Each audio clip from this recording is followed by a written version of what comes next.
Welcome back to another episode of the Supeologists Podcast. I'm your host, Nico, and this is the show where we dive deep into all things superhero. Whether you're about all things Marvel or DC, you've come to the right place. Today we've got a fun episode for you as we're reviewing Marvel's latest project, Captain America Brave New World. Just a fair warning, there will be spoilers at the end of this episode, but there will be plenty of time and warnings before we get to that part. What? What are you trying to look light-skinned for, bruh? I'm looking at my notes right now. Without further ado, this week the Supeologists Podcast brings you Super Captain America Brave New World Review Man. Before we dive in, let's take a quick look at what's in store for this week's episode. Now, this is a review episode. Our review episodes are released 2 weeks after the release date of the project we're reviewing to give plenty of time to watch the movie or show we're reviewing. This also follows the spoiler embargo, a 2-week spoiler-free grace period that allows everyone to enjoy the content without worrying about spoilers. Our review episodes are broken down into 4 parts. We start with 2 of our usual segments, followed by our discussion segment where we'll talk about the movie or show we're reviewing. This is where we catch up on any news we've heard, our expectations, and predictions before watching. Next, we move into the review section. Next, we move into the spoiler-free segment. Here, we will give our thoughts after watching the movie or show, but we'll keep it spoiler-free so you can listen even if you haven't seen it yet. After that, we'll give you a spoiler warning and finish the episode with our spoiler review.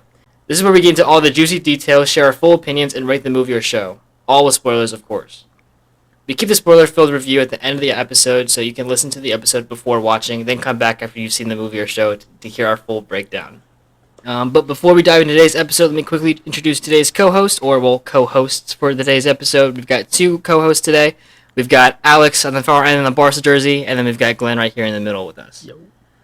But like any other episode, let's kick things off with our first segment. We're talking about the highs, the lows, and the random bits of the week with Summits, Slumps, and Dumps.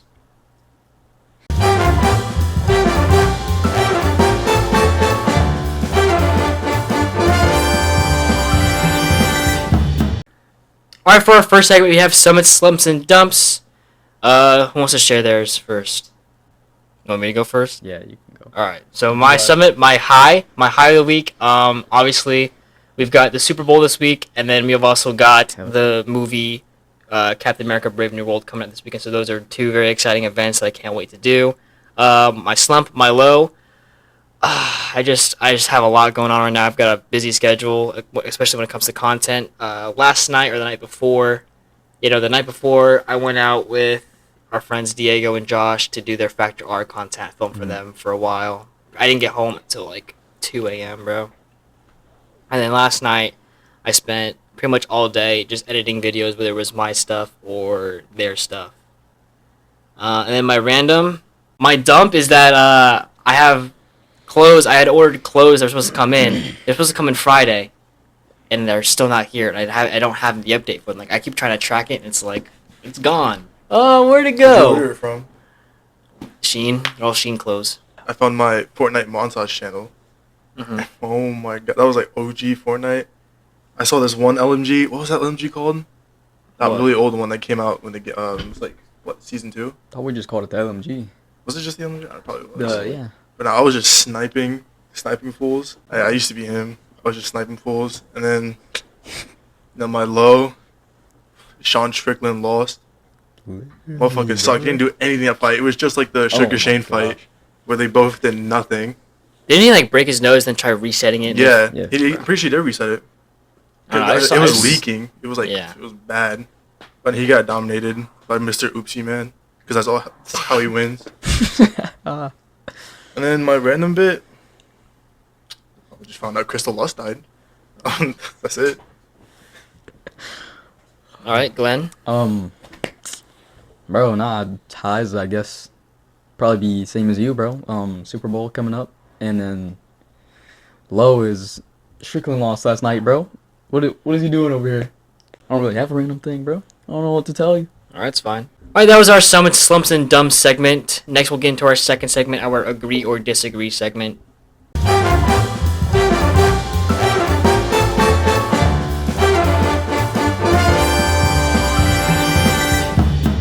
Alright, now into our Agree or Disagree segment. In this segment, we're given a statement, and we must either agree or disagree with the statement. Alright, so... Disagree, or agree, so, disagree. Yeah, so I'll give you guys a statement, and then red is for disagree, and then green is for agree. Alright? I have 11 statements in here. The first one. The rise of superhero movies has overshadowed the other genres in the cinema. I'll repeat it one more time. The rise of superhero movies has overshadowed other genres in cinema.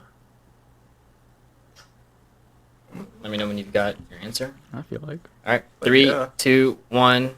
I'd say agree. Agree. All right. For sure. Yeah, I just think it really is because it's either that or like I feel like romance things. Because a lot of people are either that or it's like I guess action movies. But then again, I feel like action movies can kind of fall. Action movies are just like superhero movies. Yeah, they basically fall into that. James Bond, you can technically say he's like a hero. Yeah. I'm saying you have like one rare like movie a year that's not about like superheroes or like action packed. It's like really getting talked about. Yeah. Next, our second statement. Deadpool is a better anti-hero than Punisher. Fuck you, man. I'll let you think about it. All right. 3, 2, 1. Agree. Agree. Yeah.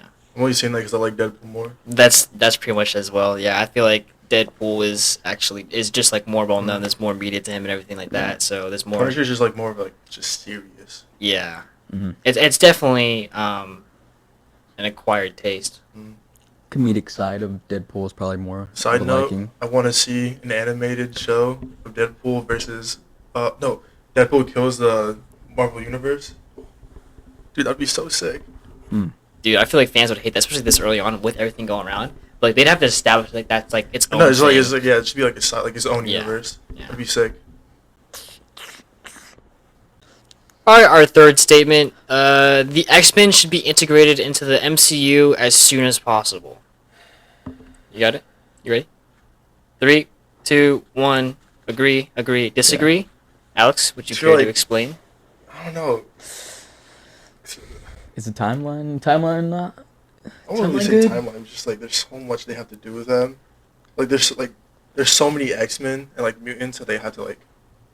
There's a lot integrate of lore. Right into this universe, so they have to take them like a while to figure out how to do that. Because they did well with Hugh Jackman, Wolverine. They did well with Wolverine, bringing in with Deadpool. Yeah. But like, what are they gonna do like other people? Yeah, I mean we know that the MCU has mutants and Inhumans because in Doctor Strange Multiverse of Madness we see Black Bolt and he's an Inhuman, and we also see Charles Xavier, and then in the Marvels in the end credits scene there's we see Beast. So we definitely know that that X-Men and mutants at least are starting to come in. Fucking Black Bolt off. Yeah, I know. That pissed me off. But yeah, no, I see that. I do see like them holding off on it until they've got it straight. But I also think that they've already teased it enough to the point where they should just go ahead and do more with the X-Men. I feel like they should give us like a little taste. Yeah. A little taste of it before they like fully just. Here's the X-Men. Right. All right, our fourth one. Batman doesn't need superpowers to be the most interesting superhero. 3, 2, 1. Agree. Yeah, I mean it's already Come on now. Marvel and DC movies are starting to feel more formulaic and predictable. All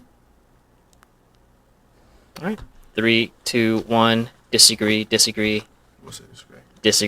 You were about to reach for agree. I would say there. No, because I don't read the comics and like more of like the newer movies I read the based comics, off the comics. Well, like more comic lore. Not comic accurate. So, like, yeah, I would say. Well, I mean, we'll just have to see this. Yeah, I would say that superhero movies have started to like modernize their stories and change what's happened. So you can't really say they're formulaic because they don't really go off of the formula that is the comic books, and therefore that it's not really that predictable. But there are certain aspects of movies like you can tell, like you know that this is gonna happen, so you can, this happened in one movie, so it's gonna be like kind of laid out the same in another movie, so it's kind of predictable like that. But you can make the argument for either agree or disagree.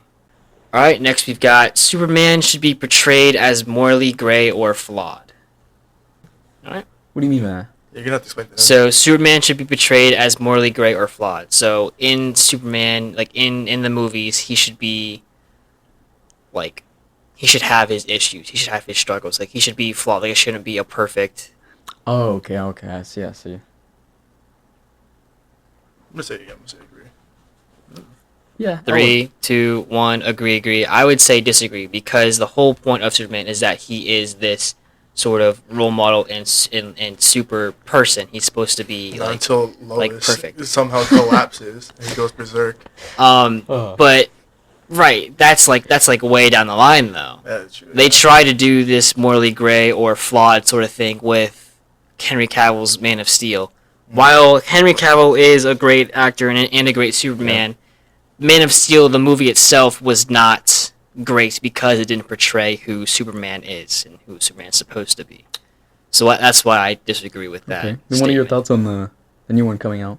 On Superman Legacy? Yeah. Because that one's supposed to be more portrayed as like a, well, like kiddish, viewish one, like more like I'm Superman, like I'm good. So like I'm gonna do my greatest.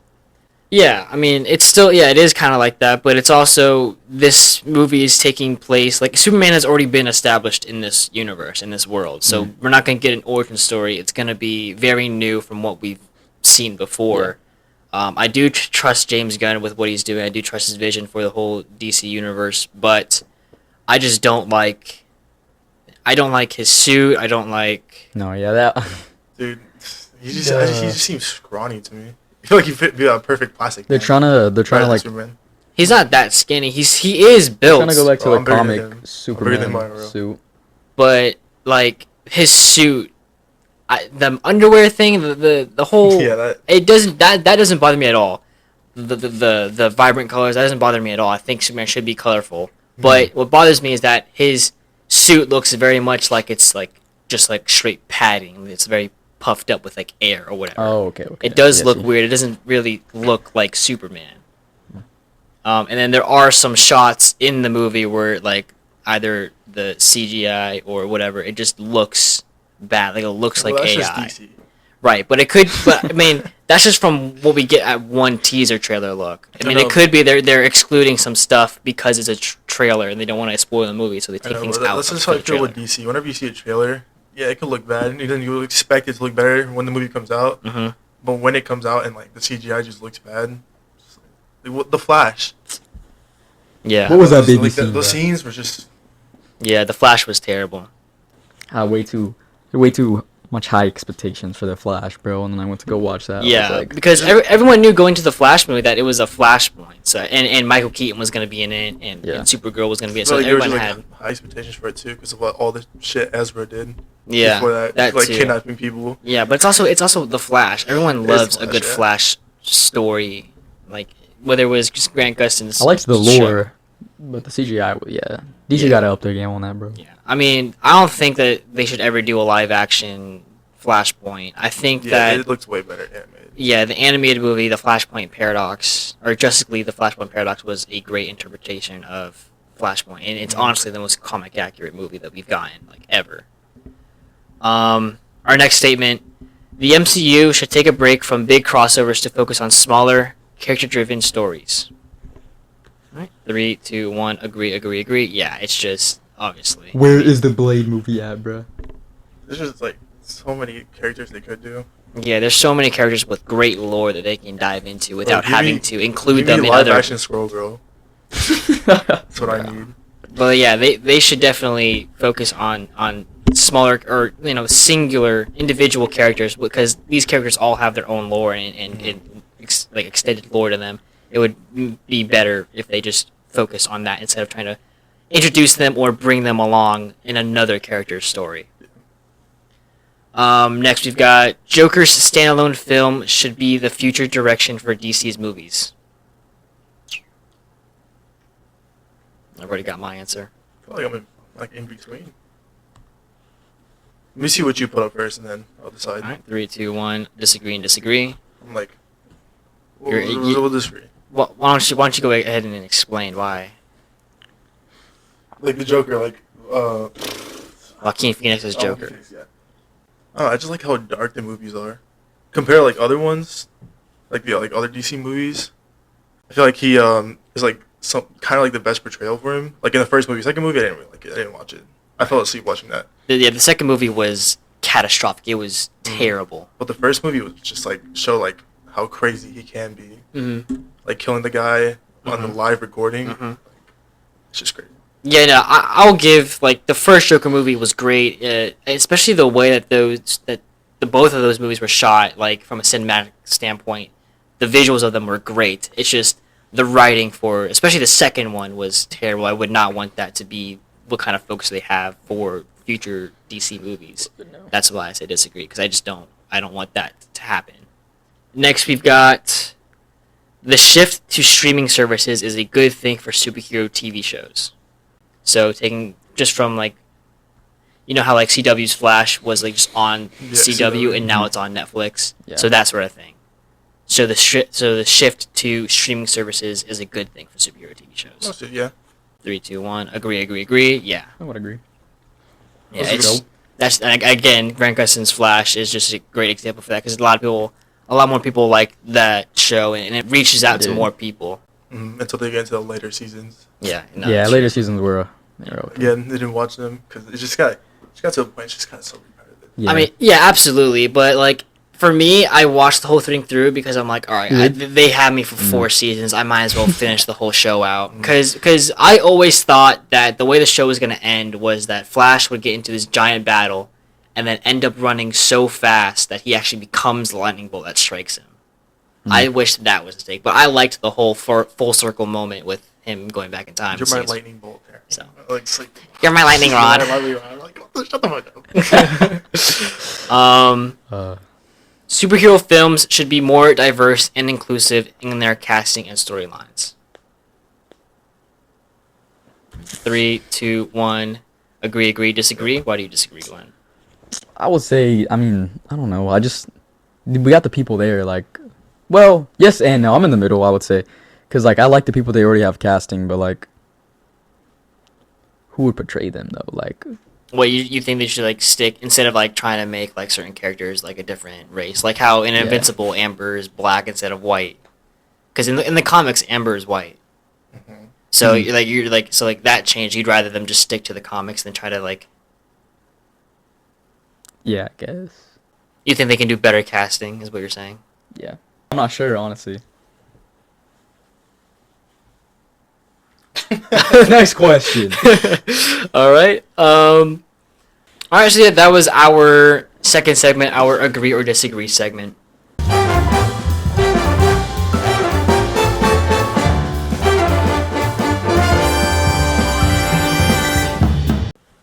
Alright, moving on to our third segment, we've got Soup Dates. And in this segment, this is where we're going to address any news we've heard about the project we're reviewing. In this case, Captain America: Brave New World.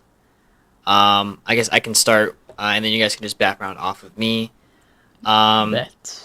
So going off of the trailer and other headlines that we've seen, we know that Anthony Mackie is going to be portraying Sam Wilson, or aka the new Captain America.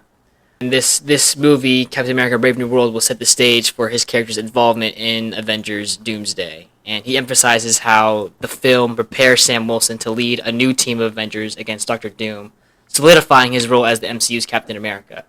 So we know that General Ross, or I guess President Ross, Harrison Ford, is trying to convince Sam Wilson to reunite a Avengers team, rebuild the Avengers. Mm-hmm. So we'll be able to see that in this movie. I hope we get to see some other characters. Why did he change from the old Ross that we saw in like Age of Ultron and like the other ones? Well, because the actor for him died. So that's why it's Harrison Ford. Yeah, that's why it's Harrison Ford. Until he dies. All right.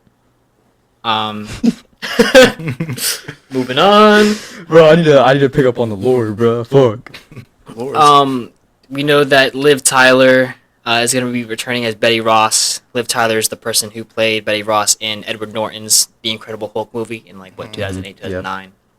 Yeah, I mean, honestly, that Hulk, I really wish we get more of that. I just want to see the aggressive, aggressive Hulk. Right. That was the monstrous. That's the one where he killed Abomination, no? He didn't kill him. He didn't kill him.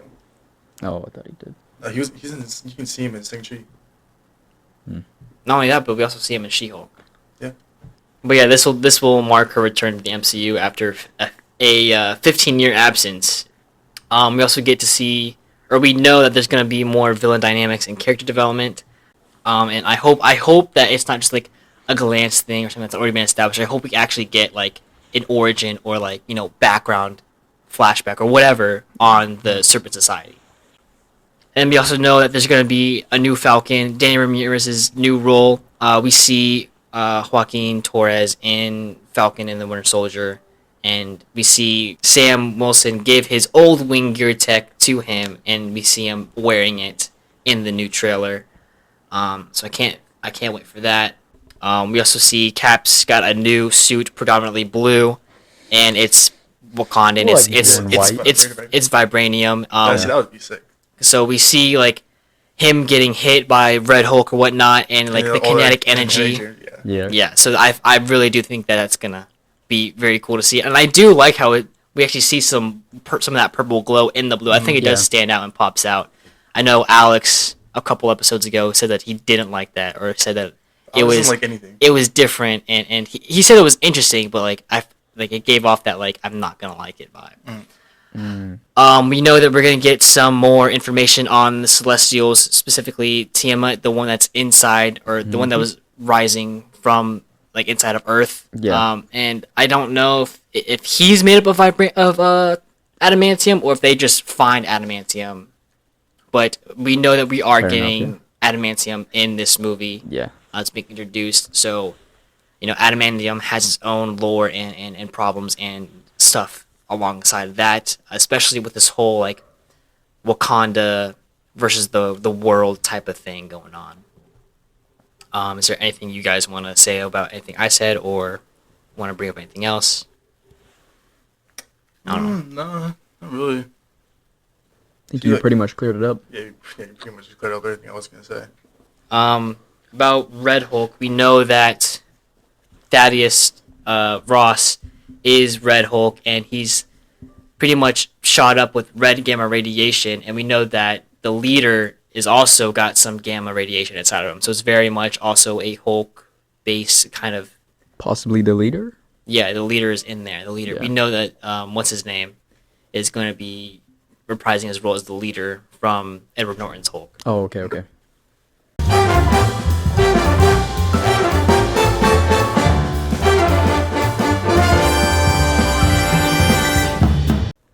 Alright, so that was our Soup Dates segment. Now we're getting into our fourth segment. We've got our Expectations and Predicament segment. This is really where we're just going to share our thoughts and opinions going into the movie and what we hope to see in this movie. Who wants to start? Nowadays, with like superhero movies and like just like movies in general, I don't really have high expectations for them. It's just like, because when I do, and then like when I go into it and I just fall asleep, like remember years ago when I fell asleep at Fast and Furious? Yeah. Like, I thought that was gonna be sick, seeing them go into space. So repetitive. It was not. I mean, Fast and Furious is really just taking itself down. Man, Tyson had to slap me to wake up. But I was like, superhero movies, just like when I do have expectations, I don't really meet them when I see the movie. Mm-hmm. And with this one, it's Captain America. There's going to be a lot. Like, you have to do a lot for this movie to be good. Mm-hmm. Like, bringing in Red Hulk, making Falcon into Captain America. Yeah. I'm not putting too much expectations into it, just in case. Right. I don't want to be disappointed. Right. Completely understandable. Glenn? I'd say about the same thing. I'm just hoping it's good, though. Yeah. Saving so they can line it up for something better with Doomsday. Oh, yeah, absolutely. They have to put in Doomsday, a good transition to Doomsday is going to be... Hopefully that one's good. They, like, the end credit scene, I know they're probably going to, connect it. But that has to be a good... I hope... Yeah. I don't care if the movie's bad. Right, Make the end credit scene good. Yeah, hype us up for future projects. Yes. Yeah. Yeah, I definitely think that the end scene is going to be an important thing in this movie. But yeah, I hope to see some origin, some, lore into the things that we're going to be seeing, like Sidewinder, like the Serpent Society. I know we see Isaiah Bradley in this movie as well. I think it looks like it's going to be like a Winter Soldier situation where he's like being framed for doing something he doesn't want to do. Yeah. Whatever. I hope we get some more of that. I hope we get some more Super Soldier Serum lore. I really want to see Captain America or see Sam Wilson, hold the reputation that is Captain America and forming a new Avengers. I would like to see other characters be involved because this is a political thing and it's like, it's Captain America. He's the leader of like, he's like the icon for all these superheroes. Mm-hmm. And yeah, I do think that this has to transition for future projects and for Doomsday very well. And that's why I do think that the end credit scene will play an important role. Also, again, the Celestial and Adamantium, I hope that they do what they're doing with it very well and not just, glancing over it and making it just one thing and, have it throughout the movie. And not just establishing it once and then picking up in another movie. I want it to be, a constant role or, like, plot in here. Whether it's subplot or whatever. I hope it's, like, has its importance throughout the movie. Right. Yeah, on that, both of y'all, do you feel they're putting too much lore on their plate or they can deliver? Both. I do think that they are introducing characters and introducing things to the point where it's like they have to have all this lore. Mm-hmm. But I think that they're going to be able to, I don't think they're chewing more than they can, This movie has, so much to deal with. There's a lot on its shoulders because it's trying to pick up the MCU, and it's the first movie of 2025 and of this new phase. The biggest thing in 2025 or the biggest flop of 2025? No, if anything, I think Fantastic Four is gonna flop more than this movie. Because July we've got Jurassic World, Superman Legacy, and Fantastic Four. Mm. There's a lot of big hit movies there. They're gonna be clashing with each other. Exactly. Sure. I know the box office are going to go crazy. Isn't there any Transformers or am I tripping? I swear I saw somewhere that Michael Bay. The animated one? No, I swear I saw somewhere they're doing like something with Michael Bay. Like bringing back his universe. I don't know if I'm tripping. I have not heard of that, but I would like to see that. Michael Bay's movies were really good. I know there's a lot of controversy about them, but I do think that they were really. I think all of them were really good, even if it was with Shia LaBeouf or Mark Wahlberg. I think they were all still very good. I wish we would have had a controversial topic take on this one. I liked Green Lantern. Green Lantern was good. They should have made another Green Lantern. Oh, the one with Ryan Reynolds? Yes, bro, I like that one. I like the way that his Green Lantern looked, but I didn't really like the way they wrote Green Lantern to be. No.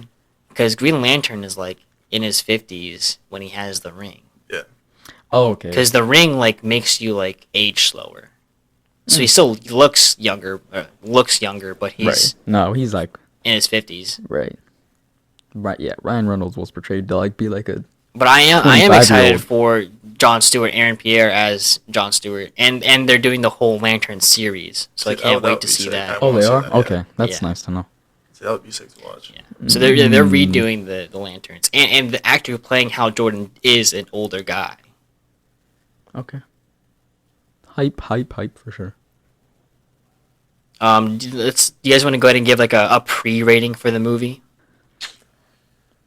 Ooh. So I say either a 7.5 or an 8.5. Yeah, same. I will say the same. 6.8. 6.8.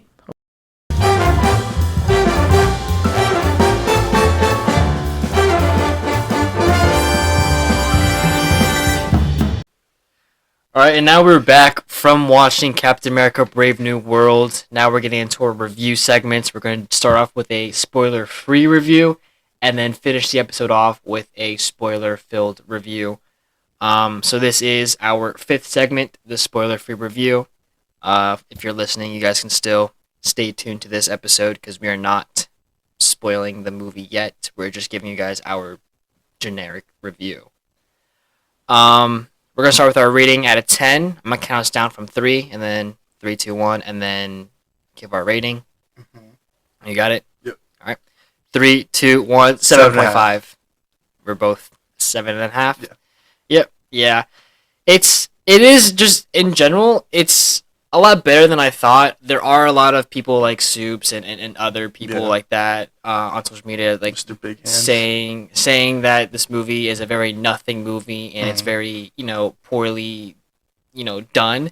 I don't think that at all. I do think that it is lacking in some areas. Yep. I did think it was going to be in that 7.5 to 8.5 range.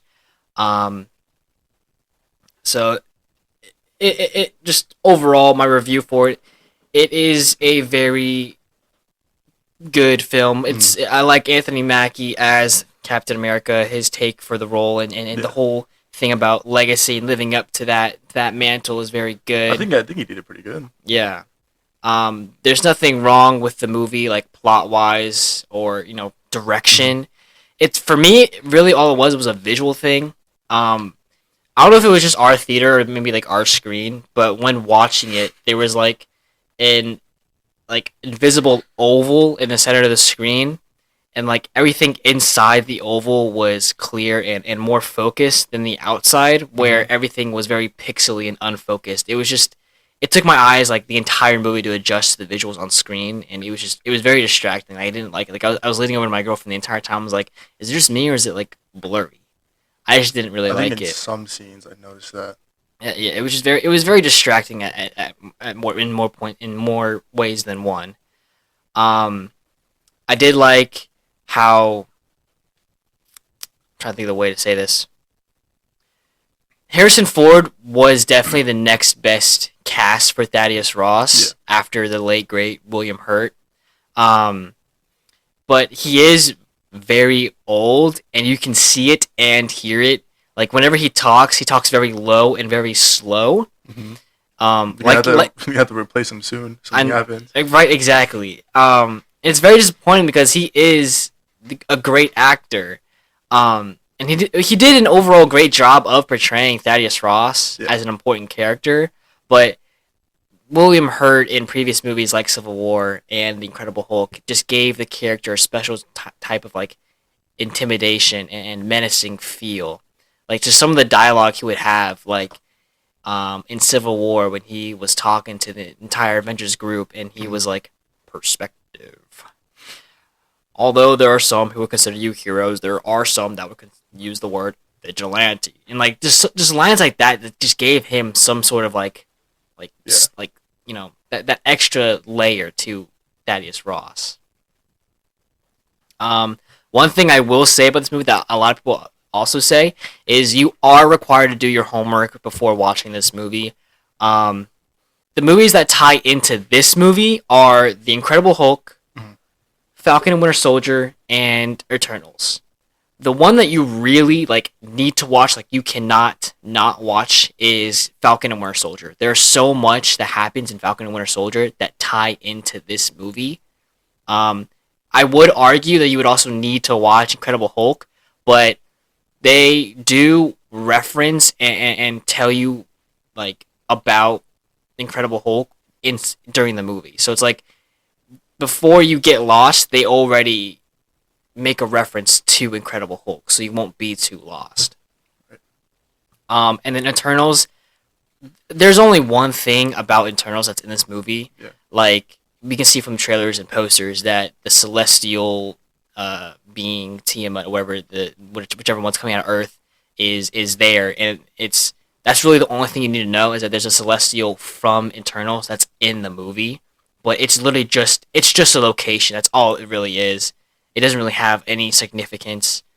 I don't see how you can enjoy this movie without watching Falcon and the Winter Soldier, because there's a lot of background information that you need, whether it's characters or just specific plot points or whatever. You do need to watch Falcon and Winter Soldier.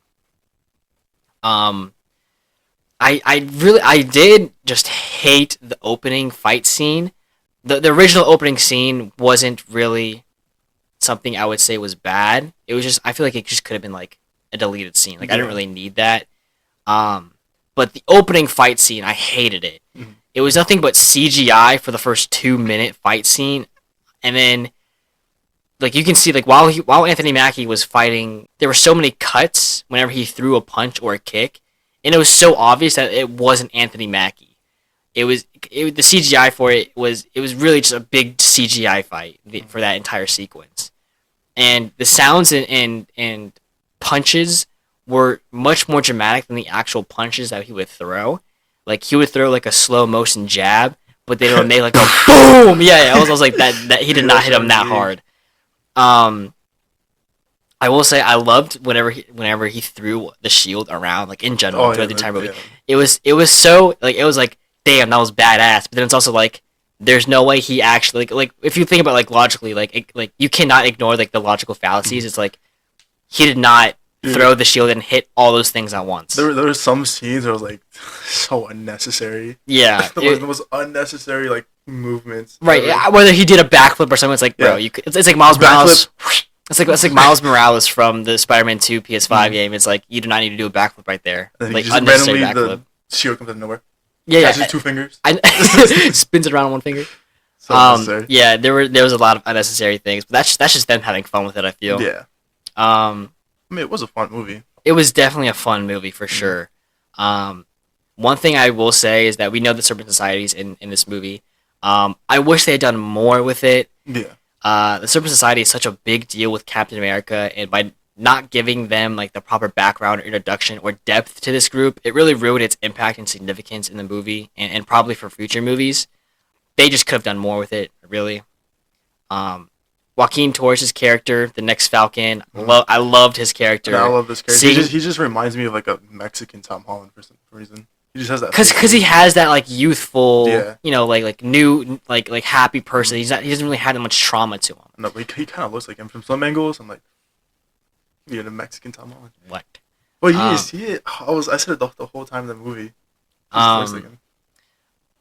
So yeah, I really do like his character. I like seeing that he has like this new guy energy. Because he is a new hero, new person going into the superhero game. Yeah. So he has that energy. You can definitely feel like he's got that I'm invincible feel because he's a superhero now and he's new to this. He's gonna have that like corniness of like Spider-Man. Yeah. Some scenes he was being a bit corny, but it kind of fits. But if that just fits his character for sure. I really felt that his character being the new guy and following his favorite role model superhero into the superhero game was very nice. His character was also very humorous, and I enjoyed his presence in the film very much. He just like any scene he was in, it was like this is a very fun scene. He was a very fun person, very fun character to watch. And we really get to feel Sam's connection with Joaquin throughout the film. We get to see how he truly cares for this young friend that he's made and how protective he is of his new partner, very much like how Steve was with Sam. This movie is kind of a mystery, and I loved the mystery that was in it, and the characters that were involved, and trying to solve the entire movie, and who was causing all the chaos, and who was behind the scenes and involved in general. Another thing I really didn't like was the way that Sam went from using like the white Captain America suit from Falcon and Winter Soldier to using the all blue one that we see in this movie. Just his transition from the white one to the blue one is very like abrupt. Yeah, for me. Yeah, it was very like what happened. Could have been like a cool Iron Man transition. Yeah, I wanted to see something better, like some sort of like significant impact to it. I mean, I'll talk about how he gets the suit and what he does in the spoiler section, but just the way that they did it in the movie, I feel like it could have been way better rather than how they did it. This movie is full of like aura moments and badass moments, which made the movie a whole lot more fun. The whole time we were watching it, like, aura. Yeah. Whether it was Sam or Giancarlo Esposito or Harrison Ford himself, they all had their own. He killed this role, bro. Yeah, they all had their own badass moments. It was like, damn, this is really good. From Falcon and Winter Soldier, we see more development and a closer bond between Isaiah and Sam. It was so much fun and very warming to see the two of them, be together as buddies. One character I hated is the tiny girl. I hated her character. Yeah, her character. It's just something about little people that make me mad. She was like abnormally small. Like she wasn't like a small person, but she was just like tiny. Mm-hmm. Compared to everybody else, at least. If I saw her next to Red Hulk, bro, oh my gosh. Yeah, you could have made the movie without her, and it would have been a better movie, to be honest. And when it came to the final battle or big battles, she hardly had a role. She wasn't even there. Like, she literally could just have not been in the movie and would have been fine. Mm-hmm. She was just there just to be annoying. Yeah, literally. Like, her facial expressions were just annoying. Yeah. She was so annoying. And again, there were a bunch of people saying that Sam Wilson's Captain America was not the main character of this movie, and I could not disagree more. The only thing I could maybe see would be that he was like a co-main character or something. And the other co-main character would be Thaddeus Ross. Yeah. Just because like a lot of this movie does center around him and like what's going on in general, because he is president and whatnot, and the politics behind it. But 100% without a doubt, this is very much Sam Wilson's Captain America. Mm-hmm. It's very much his movie. There's no way that someone could be like, he wasn't even the main character. And people are saying this is a sequel to The Incredible Hulk 2. Not really. Not really. This is still it's a very MCU-ified Captain America movie for sure. Yeah. But it's not the sequel to The Incredible Hulk. Of course, yeah, sure, some events from that movie came into this one. There's like one scene about it, but that was like it. Yeah, it's not really. It doesn't really tie so much to it that it's a sequel to Incredible Hulk. Another con. I'm not the biggest fan of the leaders' design. Like I get, they were going more for like the mutated brain sort of look, but it really just looked like his head was like the top of like a broccoli. I remember reading somewhere that like in the screen testing, they didn't like, because they tried to make him combat accurate, but they didn't like, no one liked it, so they tried to make it more like scary looking, and I was like, "Are you really scared?" I mean, the concept art for it was way more comic accurate, and then they did a reshoot. I mean, there are a lot of people also saying that this movie is ruined by reshoots, and I can see that. I can get behind that argument. But I mean, the leader's design is like the top thing. I just wish they really went for that mega mind look with the bigger cranium and everything. Yeah, that would have been so much better. The invincible cranium looked better. Giancarlo Esposito intro to the movie, it was very like minimal, small. It was very minimal, boring, and uninteresting. Like, when I first saw him, I was like, what? I don't really care for this character at all. Sidewinder's character in general was very interesting to see throughout the movie, though. Giancarlo Esposito acting definitely helped give the character an intimidating and menacing feel. That's just how he is. That's really just who he is with any role that he does, really. But with that being said, Giancarlo Esposito is also an older guy, so when he's doing these action or fight scenes that we see in the movie, it looks you can tell it looks very staged and awkward to watch, because you're watching an old person try to fight and try to fight a complicated choreographed fight scene, and it doesn't really work. It's just like, I mean, I'm not gonna I don't want to spoil it. Like, it's hard to like try to elaborate without having to spoil.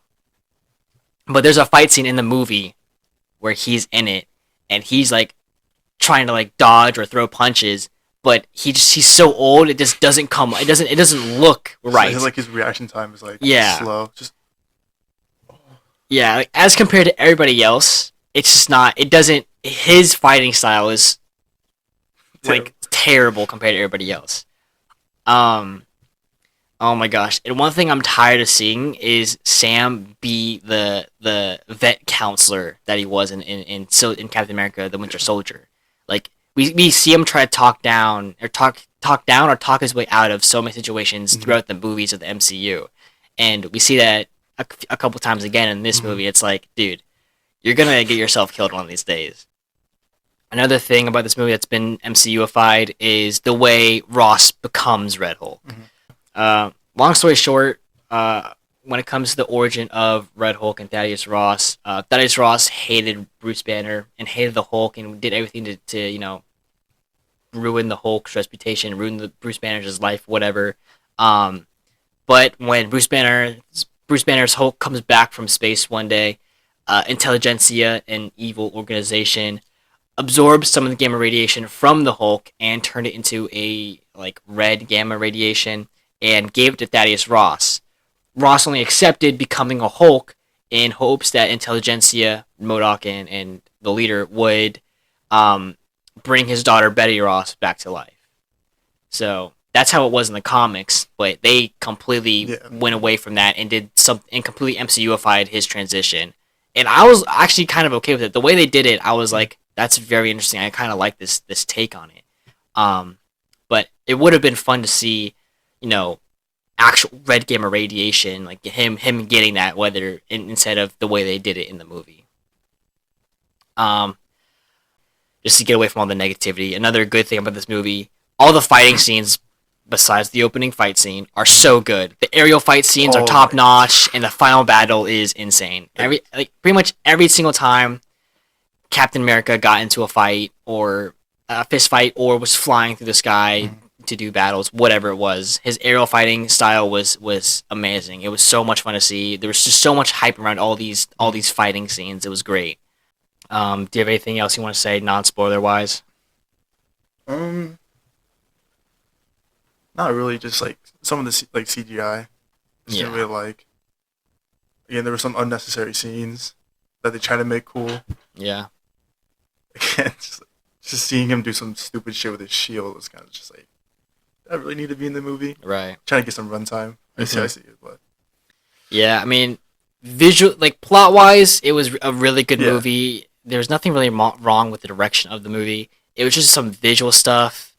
Again, whereas like the oval situation, where it's like very clear in the center, and then as you go wider to the edges of the screen, it's like more blurry. There was a lot of green screen and the volume stuff. Oh my god, dude! There were so many parts where my ears would just burst. Oh my gosh, yes! There were several times like a bomb would go off or a missile would explode, and we were also sitting up top where like the like in the corner where the speakers are, so it just went boom and just like completely ear raped us, and I was like, oh my gosh, it was terrible. Our theater experience was also very lame. Yeah, dude. nobody. We were the only ones. Like the thing is like. There were so many like nerdy looking people there, so when I walked in, I was like, "Oh, this is gonna be a good theater." But then no one did anything apart from like us. Yeah, I mean, like we were still quiet about it. We were like, if someone else would have screamed in the theater, I would have been like, "Oh my god, yes!" Yes, I would have been going crazy, but no one else wanted to do that. I just think it's like people expected stuff. Yeah, I mean, this movie didn't really have any of those like hype like theater experience type of moments. I mean, there are a couple cameos in this movie, but even then they weren't like get out of your seat and scream type of moments. It's like, oh, I expected that. Exactly. It was like, oh, okay, cool. Like didn't really think Spider-Man, like, was it No Way Home? No Way Home. Like you expected to see the other Spider-Man, but it's just cool seeing them back on the big screen. Right. Like in No Way Home when we see Daredevil getting up and out of your chair like oh my gosh. Yeah, those are all moments like those are great to see, but this movie didn't really have any of those. I better see someone screaming on the later films. I hope Doom. So. Yeah, Doomsday. The next two Avengers movies better. We need a good theater for those because the theater experience boosts like my movie rating a lot. For sure. Like this movie could have been like a 8 if someone else would have screamed. I mean, I feel like this movie does require like multiple rewatches in order to give it a better score. Like I've seen this movie twice now. I was sitting at like a 7 before, and then I bumped it up to a 7.5. If I watch it a few more times, I might bump it up to an 8. But it really doesn't go anywhere above an 8. Like people are saying 8.5. It's like I don't think it's worth all that. There was a lot of bad reviews though, and I don't see it. I think like opening weekend it got like a 52 or 50% Rotten Tomatoes. But that's just Rotten Tomatoes. Rotten Tomatoes, yeah. But other people are like, "Oh, it's so bad." Soups. Yeah. Regardless, for the most part, in general, it is a very low rated movie. Yeah. But yeah, it is a very good movie. It wasn't one of those movies. Oh, I'm gonna fall asleep. I'm gonna leave. Right. Like Soups. Right. That's a movie. I really felt like walking out. It takes a village to make this movie, so I want to say thank you to everybody who made this movie, but this movie was just not it, guys. Like, dude, I don't know what people are like. I mean, I love Soups in his content, but I gotta say he's wrong about this movie. Mm-hmm. But yeah, so we both said 7.5. I do think it's definitely worth a 7.5. All right, so yeah, that's gonna be it for our spoiler-free review.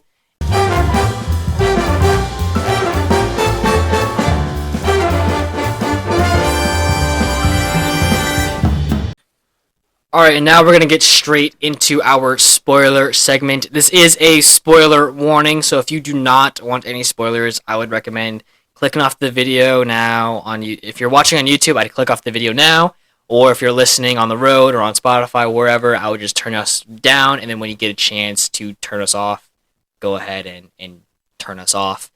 But yeah, this is your final spoiler warning. But yeah, if you don't want spoilers, click off now. Spoilers are coming in 3, 2, 1. First spoiler I want to talk about is Betty Ross's inclusion in this movie. She is mentioned and teased throughout the entire movie.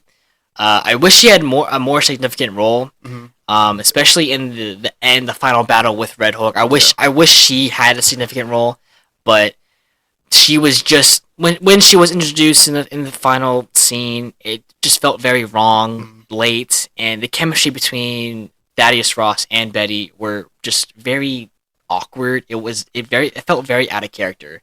Again, some of that's also because it's not William Hurt, but what can you do, you know? He has reboot card. He has reboot card. True.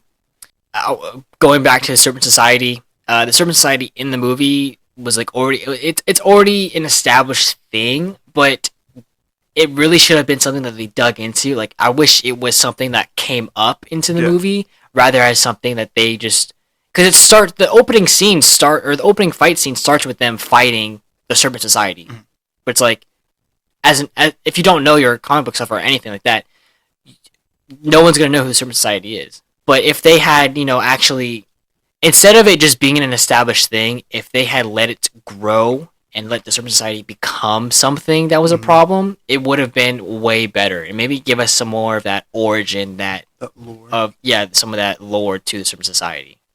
I mean, you get to see Copperhead in it, but if you don't know anything, no one's going to know who Copperhead is. It's the big guy who was fighting Sam Wilson in the beginning. And again, during that fight, that fight is when Sam's white Captain America suit gets damaged, and it could, instead of it just like being repaired, whatever, we just go straight to the blue suit. Like, we see Cap go through the movie, and then when it's time to suit up again, he just has the blue suit in a closet, and then he uses that for the rest of the movie. It was just truly a waste of the white suit and a lazy transition to the blue suit. I don't know if you noticed, but in the beginning, in when he was wearing the white suit, it didn't have that half open cowl thing, from Falcon and Winter Soldier. It didn't have like the neck and the half open cowl. It didn't have that. It was just a high white collar with the goggles. And I know that in an interview, Anthony Mackie told the costume designer, or he said that he told the costume designers to never give him the cowl again because it was so uncomfortable and hard to work with.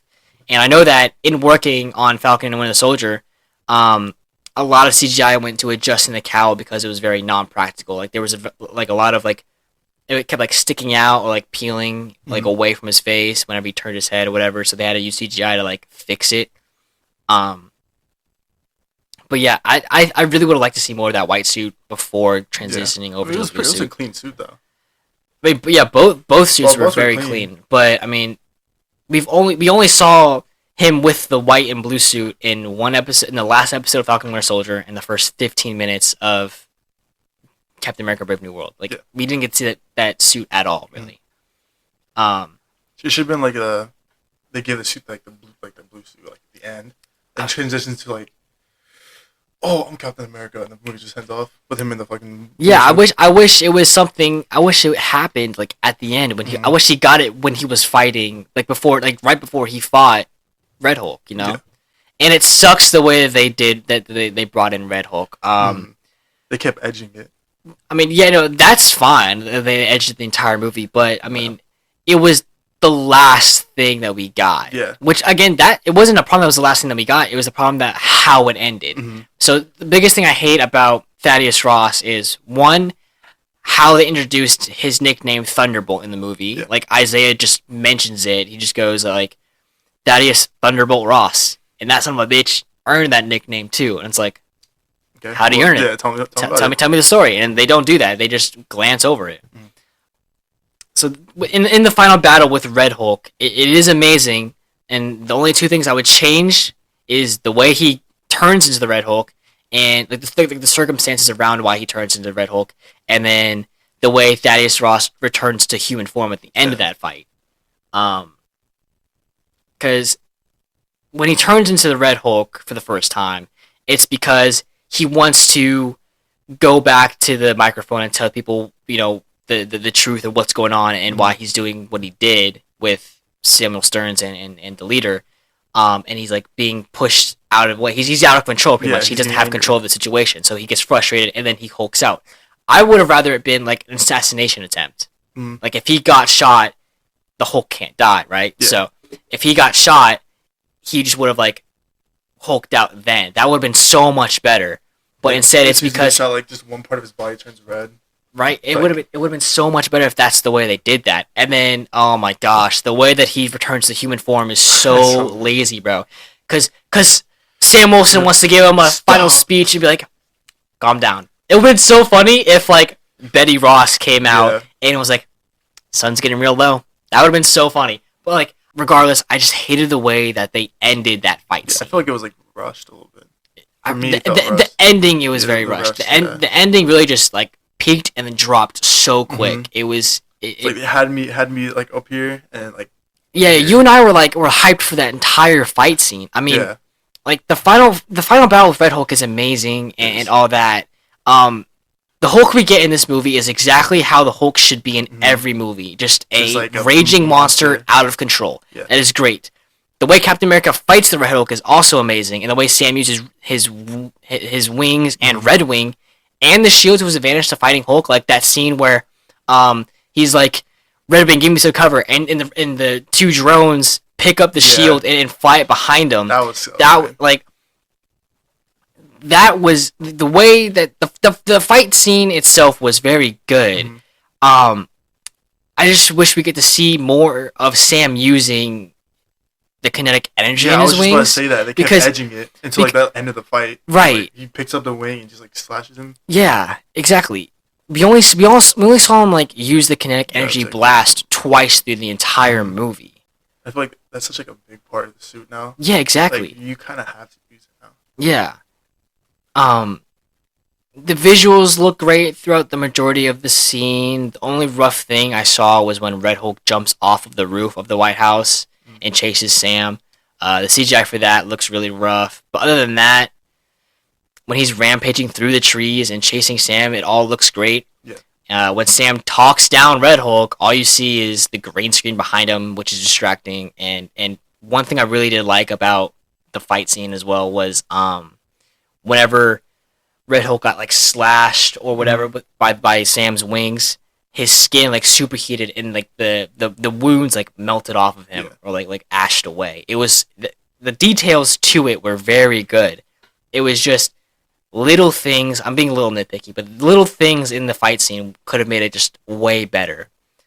Again, I mean, I'm trying to think of like a better way they could have ended that scene, because the way they ended it was just pissed me off. Like literally all he did was say, "This is not you. Calm down," and then he catches a fucking cherry blossom petal and then just shrinks down. Dude, it would have been so sick if he would have burnt the petal and just continued Dude, I feel like it was. That would have been such. Because I mean, yeah, it was so weird because he went from raging all around to him being to Sam being like, "Stop," and he's like, "Okay," and then like, bro, dude, no, that would have been a perfect way to end the movie. It was him burning the petal and just like jumping away or some shit. That would have been clean. If we just because then that would have given us Thunderbolts. Yeah, because that would have led into Thunderbolts. We would see his appearance in Thunderbolts. But I mean, if just anything else to end that scene would have been way better. That's when they should have brought in Betty Ross, was if to actually calm him down.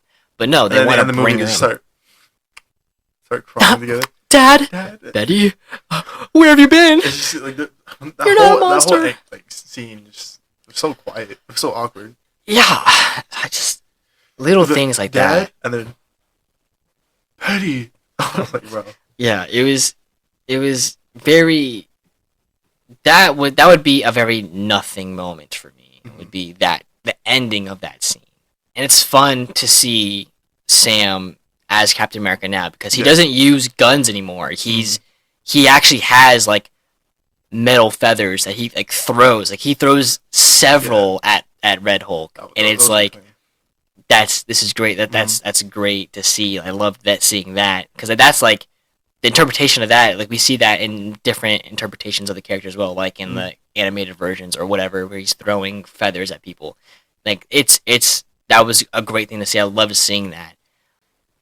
So, with the Celestial being in the movie, I don't know if the Celestial itself is made out of adamantium or if there's like on that island, because the Celestial's location is known as Celestial Island or whatever. I wonder if on the island is adamantium or if like the Celestial itself is now made out of adamantium.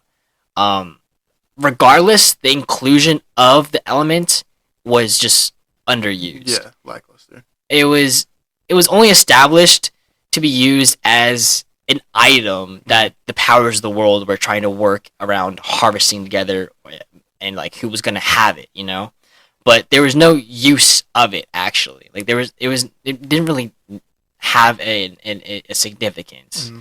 And again, with Root Bat Saroff or whatever her name is, the girl in the movie that was annoying. Yeah. The only interesting thing about her was that she was an ex-widow and trained in the Red Room.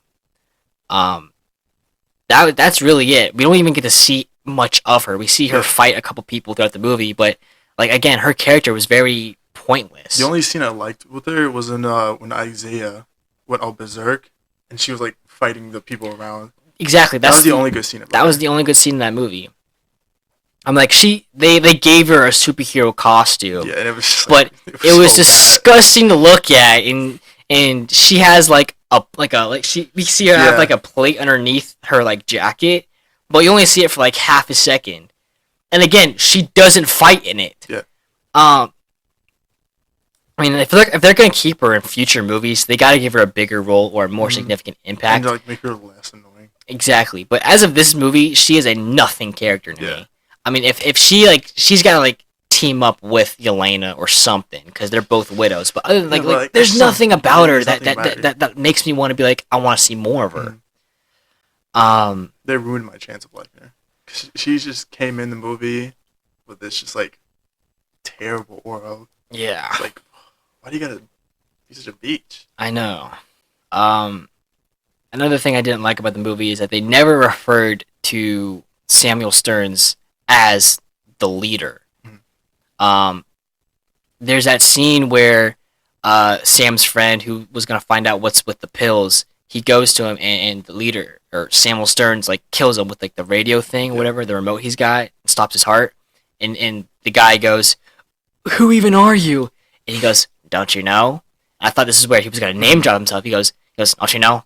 I'm the hero." No, the fuck you're not. No, you're not. I much would rather him said he's the leader, because now, if in future movies they reference him as the leader, how do they come across that? Because he never called himself that. No one else called him that. How do they have this name of him now? But it was so like, he's the hero. No, the fuck you're not. No, you're not. Get out of here with that. Just the leader was such an underdeveloped character. He was very menacing and a very scary person. He has a lot of potential. He was definitely a threat in the movie. Yeah. But they just didn't execute his potential at all. Again, with Sam being the counselor, Captain America, there's multiple times where he tries to talk people down in this movie. He tries talking down Sidewinder in the street when he blows up his truck. Dude, he almost killed your ass. Like, why are you still trying to talk people down at this point? And then he was calming down Isaiah. Yeah, he was coming down Isaiah, but he was brainwashed, and then he was talking down the leader at the end, and then he was talking down Ross as Red Hulk. Like, bro, if he keeps trying to talk people down, like if he keeps trying to talk down these threats, he's gonna get killed. He's gonna get himself killed. I think that's like their way of showing him that he's a leader. And he's gonna be the leader of the Avengers. That's them showing that he's different than Steve. Like his version of Captain America. That's why he's Captain America. Mm-hmm. But like still, like he's got to stop doing that because then it's gonna ruin the plot of movies. He's gonna go up to like Doom.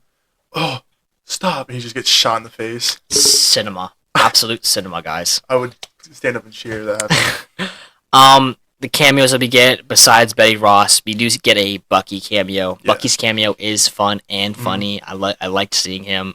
We know that as of this movie, Bucky is a upcoming congressman. Yeah. It was really weird watching that scene, in my head, because Sam and Bucky are like best friends, whereas by the end of Falcon and Winter Soldier, they were just settling to being friends and being on good terms. They just hugged. Yeah, and then they weren't on the level of friendship where they were like, "I love you, buddy." Where they were like saying, "I love you, buddy" to people. I want to see how that became. Yeah, exactly. We just like took a giant step, because I know that they were like friendly and they were like had like friendships, like had like a friendly like connection between them because of Steve and because of the trauma they went through in Falcon and Winter Soldier. But they weren't on the kind of terms to being like, "I love you, buddy" to each other. Mm-hmm. It was that scene that propped up a lot of unanswered questions about Bucky and what's happened to him, and between him and Sam. Hopefully those get answered in Thunderbolts, because if not, then I'm gonna be pissed. Like, what happened? You gave us all this new information and then didn't tell us anything about it. By the end of the movie, or at the beginning of the movie, Ross has a meeting with Sam and was like, and talks to him about wanting to rebuild the Avengers. And by the end of the movie, Sam's talking to Joaquin Torres and like, it's time to rebuild the Avengers. By the way, the way that Joaquin Torres gets like blasted out of the sky and like falls down into the Indian Ocean, bro, it was like a direct parallel to War Machine in Civil War. It's like, Tony, I'm flying dead stick. Like, bro, like that was a direct. Like, he was falling the exact same way with the arms like flowing and whatnot. Like, but speaking about that scene, the scene against the Jets, so clean. That one scene where was it fucking that like cut the wing off with his wing in that slow motion. Oh, dude, it was so nice. Oh yeah. That action sequence was so great.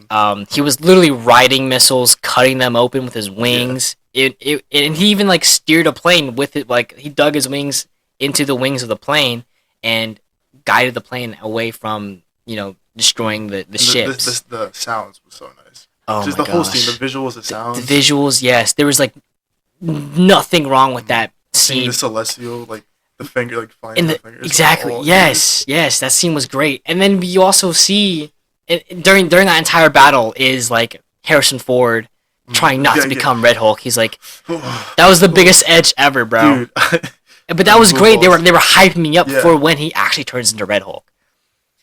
But I mean, it really is a better movie than people are portraying it to be. There are a lot of downs, and there are a lot of bad feats and a lot of great feats. But I feel like the good far outweighs the bad. Yeah. But I mean, again, just the biggest things. A lot of my problems with this movie are small problems. That's like the biggest thing, is that there are a lot of minor problems with this movie. But the things that make it good are great. So, I mean, that's really all I have to say for this movie for our review. Is there anything else that you want to point out? You basically got every point that I was going to say. Juan Carlo, for me, he killed his role. When he was introduced, I didn't really like it.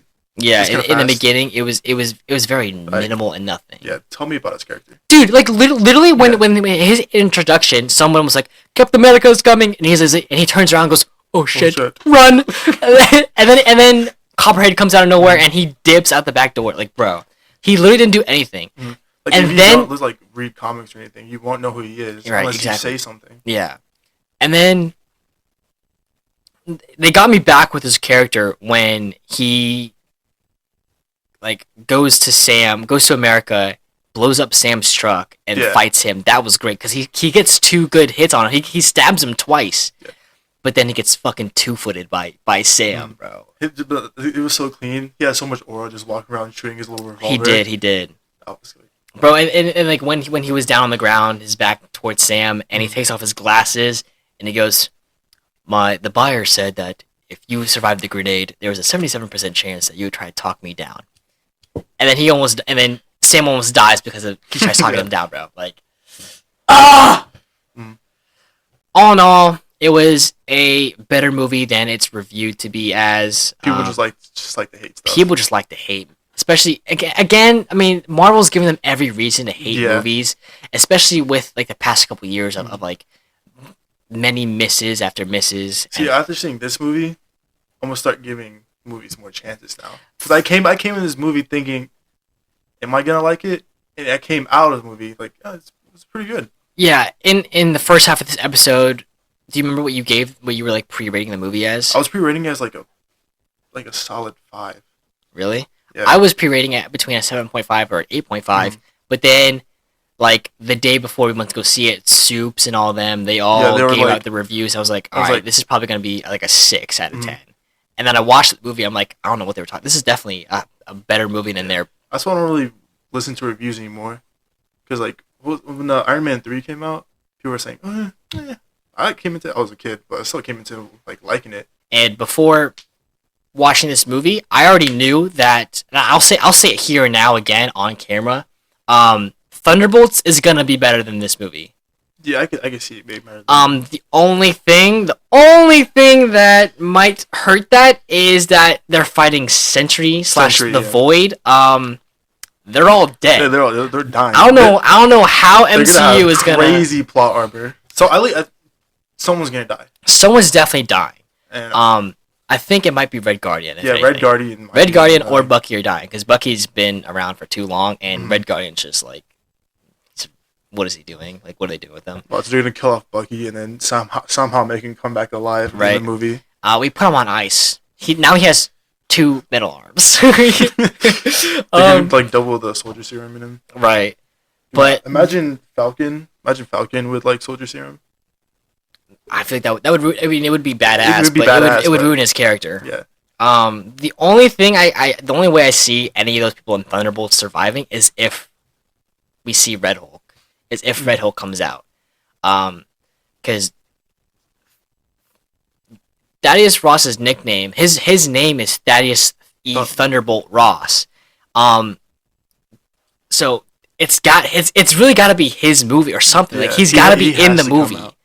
And if he comes out as Red Hulk, I mean that gives them a way better shot than just 3 super soldiers, a spy, a widow, and then a programmable person, Taskmaster. Yeah. Like I still don't like that Taskmaster.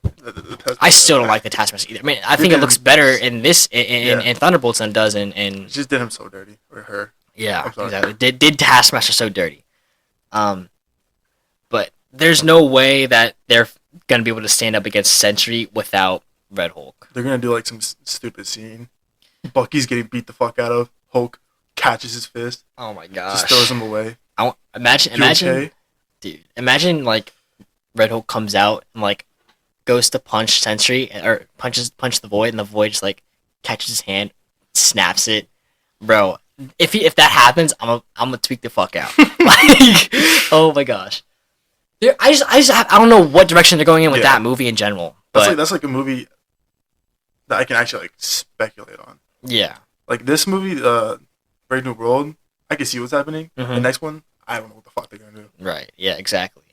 And it's funny because critics were saying like Captain America, the new Captain America movie is not that brave nor all that new. I'm like, and they use Brave New World to like reference adamantium when adamantium comes to surface of like being a shared resource. adamantium is coming up in this brave new world. Like, that's how they used it in the movie.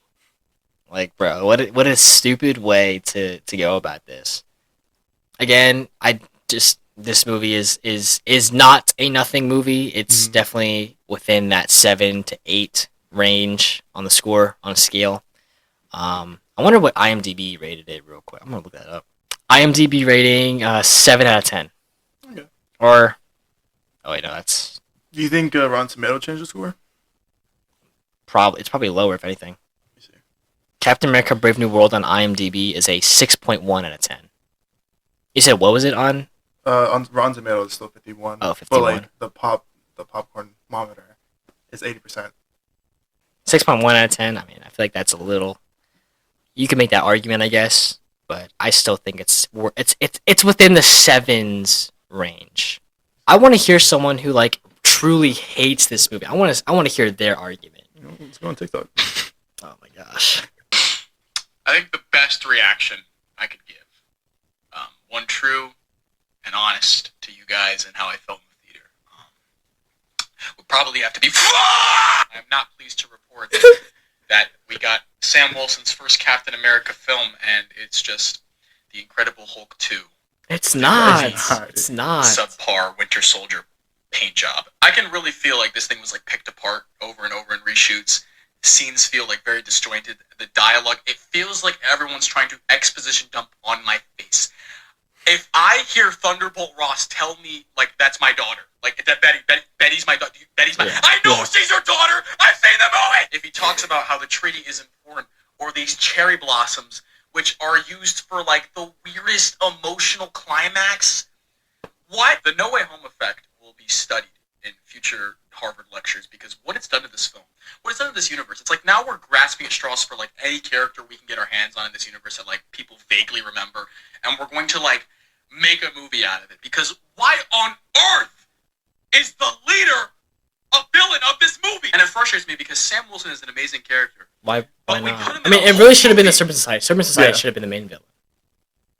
And the leader. I mean, the only reason why people are considering it's a sequel to Incredible Hulk is because I had one scene. It's because the villain of the movie is the leader, and then we also get Red Hulk. Like, I mean, I get it. I get why people would say that those elements are the sequel to The Incredible Hulk, but it's still a Captain America movie, though. Like, Captain America is still the main character, and Captain America is still navigating this new world, but with the added elements from The Incredible Hulk. Yeah. I'm reading the comments and people are like saying it's like so overhated. It is so overhated. And notice how everybody who's hating the movie went to the like world premiere. Mm-hmm. They did reshoots or whatever. Yeah. Like, bro, you can't be overhating. This one comment's true though. That little short girl said the short girl was the reason I couldn't watch this. Like, yeah. Literally, I mean that's the only valid argument to hate this movie is for that character in general. Like that character, I mean, the character. It's not the actor's fault or anything. It's just like her character had no flavor at all. I'm reading more comments. This guy said it was a 3 out of 10, but this guy said the hate is forced. It wasn't awful, but it wasn't the best. It was definitely a good watch, but the villain did suck. But the plot and the fight scenes were good. Exactly. That's what you're really there for a Captain America movie. Anything else to end our review off? No, we basically said everything. We basically said everything that was like needed to say. That was our review for Captain America: Brave New World. Mm-hmm.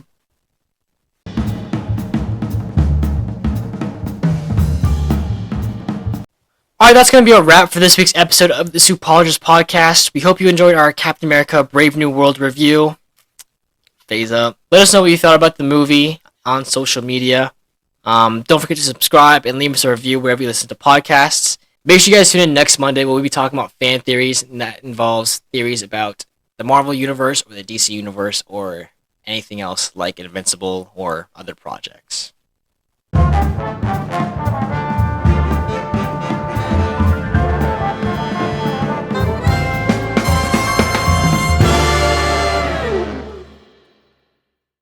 I was about to say my line, but I was like, nah, that'd be so corny. What were you going to say? Oh, that'd be so good.